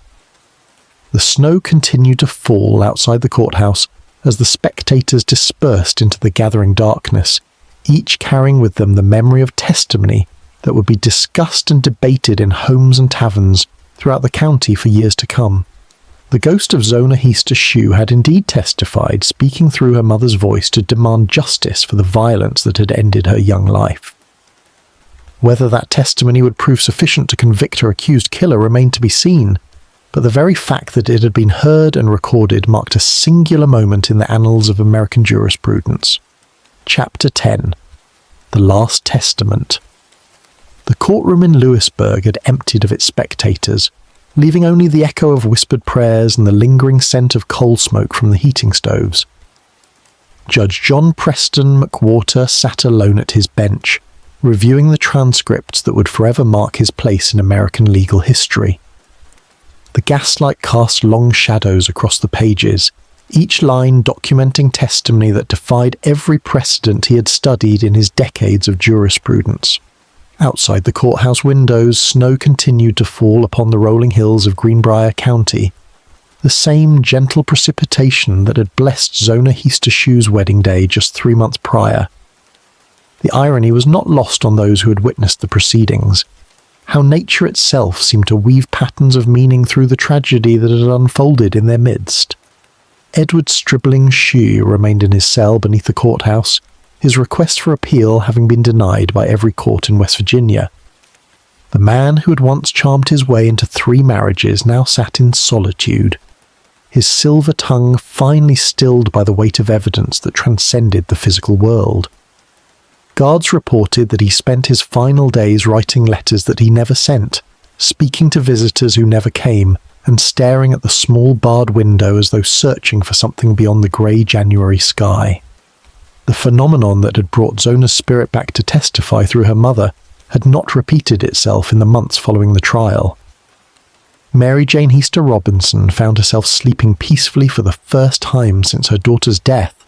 The terrible dreams that had once tormented her nights replaced by a profound silence that felt like benediction. She continued to live in her small cabin near Little Sewell Mountain, tending to her garden and accepting the quiet reverence of neighbours who now crossed themselves when they passed her door. Dr. George Washington Knapp had returned to his practice with a reputation forever altered by his testimony regarding the broken neck that should have been discovered in his initial examination. The physician found himself questioning the certainty he had once brought to his work, approaching each case with a humility born of understanding how thin the veil between worlds could become. He kept detailed notes of every examination thereafter, documenting not only what he observed but what he might have missed, creating a legacy of medical thoroughness that would serve future practitioners well. The Methodist congregation where Zona had worshipped continued to hold special services on the anniversary of her death, though they spoke less of the supernatural aspects of her return and more of the justice that had been served through divine intervention. Reverend Matthew Campbell delivered sermons about the persistence of truth and the ways in which the Almighty worked through earthly instruments to ensure that righteousness prevailed. The small wooden church became a pilgrimage site of sorts, drawing visitors from across the Appalachian region who came seeking their own form of spiritual confirmation. Preston Butcher, the coroner whose initial findings had been overturned by the exhumation, quietly left Greenbrier County within a year of the trial's conclusion. Some said he'd been offered a position in the Western Territories, while others whispered that he simply could not bear the weight of his professional failure. The truth remained known only to Butcher himself, but his departure marked the end of an era of casual investigation that the Shue case had forever changed. The Shue farmhouse, where Zona had spent her final morning gazing out frost-covered windows, fell into disrepair after Edward's execution. Local families avoided the property, claiming that the very air around the building felt heavy with sorrow. Seasons passed and nature began to reclaim the structure, vines creeping up the wooden walls and wildflowers pushing through the floorboards where Zona's body had been discovered. By the turn of the century, only the foundation stones remained, marking the spot where one of America's most extraordinary legal cases had begun. The legal precedent established by the Shue trial created ripples throughout the American judicial system, though few courts would ever again allow testimony from beyond the grave. Law students study the case not as an example to follow, but as a singular moment when the traditional boundaries of evidence had been stretched to accommodate extraordinary circumstances. The transcript became required reading in several law schools, though professors cautioned that the unique cultural and religious context of 19th century Appalachian communities made it unlikely that such testimony would be accepted in modern courts. Mary Jane Robinson lived another 15 years after her daughter's vindication, passing peacefully in her sleep during the winter of 1912. Neighbours found her with a letter clutched in her hands, a final communication from Zona that had come to her in a dream, thanking her mother for ensuring that justice had been served. The letter, written in Mary Jane's own handwriting but containing details about Zona's final moments that she could not have known through earthly means, became another piece of evidence for those who believed in the supernatural aspects of the case. The broader community of Greenbrier County carried the story forward through generations, each family adding their own interpretations and details to the narrative. Children grew up hearing about the ghost bride who had returned to name her killer, and the tale became woven into the cultural fabric of West Virginia folklore. Yet unlike many ghost stories that grew more elaborate with each telling, the essential facts of Zona's testimony remained remarkably consistent, as though the truth itself possessed a weight that prevented distortion. Edward Shue's execution took place on a cold morning in March 1897, attended by the minimum number of required witnesses and conducted with the solemn efficiency that marked such proceedings in that era. His final words, spoken to the prison chaplain, were reportedly a confession of guilt, though some claimed he maintained his innocence until the very end. The ambiguity surrounding his final statement seemed fitting for a man whose life had been marked by deception, and whose death had been orchestrated by forces beyond his understanding. The medical community began paying greater attention to the examination of suspicious deaths, inspired in part by the failures revealed in Zona's case. Coroners received better training, and the practice of allowing grieving relatives to prepare bodies for burial without proper investigation gradually disappeared from rural communities. The ghost of Zona Shue had thus accomplished in death what she could never have achieved in life: the establishment of more rigorous standards for investigating potential crimes against women. As the 19th century drew to a close, the Greenbrier ghost case became a touchstone for discussions about the nature of justice, the persistence of truth, and the mysterious ways in which divine intervention might manifest in human affairs. Theological seminaries included the case in their studies of miraculous occurrences, while skeptics used it as an example of how emotional testimony could overwhelm rational legal proceedings. Yet neither believers nor doubters could deny the fundamental fact that remained at the heart of the matter. A woman had been murdered, and through means that defied conventional explanation, her killer had been brought to justice. The legacy of Zona Heaster Shue extended beyond the courtroom and into the realm of American folklore, where stories of supernatural justice served to reassure communities that wrongdoing would ultimately be punished, even when earthly authorities failed to act. The tale provided comfort to those who had experienced similar losses, offering hope that their own departed loved ones continued to watch over them and work for justice from beyond the grave. In the quiet hills of West Virginia, where mist clings to the hollows and the sound of distant trains echoes through the valleys, people still speak of the bride who returned from death to name her killer. They tell the story to their children and grandchildren, not as entertainment, but as testimony to the enduring power of truth and the thin boundaries between this world and the next. The courthouse in Lewisburg stands today much as it did in 1897, its brick walls holding the memory of that extraordinary trial within their mortar and stone. Visitors can still walk through the chambers where Mary Jane Robinson recounted her daughter's ghostly visitations, where medical experts examined evidence of murder, and where a jury deliberated over testimony that challenged every assumption about the nature of death itself. The case files, yellowed with age and carefully preserved in the county archives, continue to draw researchers and curiosity seekers who hope to uncover new details about the proceedings. Yet the documents reveal nothing more than what was recorded at the time: a mother's unwavering certainty that her daughter had returned to seek justice, a community's willingness to believe in supernatural intervention, and a legal system flexible enough to accommodate testimony from beyond the grave.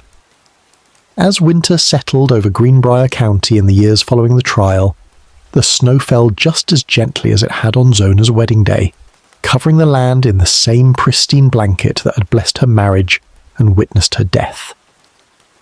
The seasons continued their eternal cycle, spring following winter, summer yielding to autumn, while the story of the Greenbrier ghost became part of the landscape itself, as permanent and enduring as the mountains that watched over the valley, where a young bride had once gazed through frost-covered windows at a dawn she would not live to see completed. The candle burned low in the courthouse chamber. The winter wind whispered through the bare branches outside.